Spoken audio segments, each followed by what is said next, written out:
আবার কাজে ফাঁকি দিচ্ছিস? সারাদিন খালি অলস বসে থাকা। আমি তো ফাঁকি। এবার যা বাসন মাজতে যা।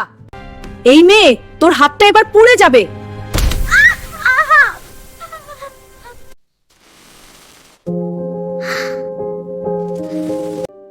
আমি এই বাড়ি ছেড়ে অনেক দূরে চলে যাব।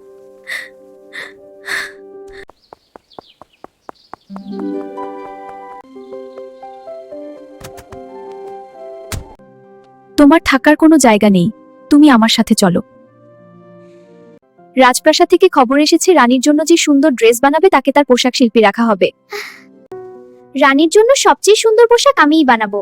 আমাকে অনেক পরিশ্রম করতে হবে। মহারানী, এই পোশাকটি আমার হাতে তৈরি। এটি সত্যিই সুন্দর হয়েছে প্রিয়। পোশাকটি খুবই সুন্দর। তুমিই হবে আমার পোশাক শিল্পী। তুমি আমার জীবনের সব, তোমার জন্য আমার জীবন বদলে গেছে।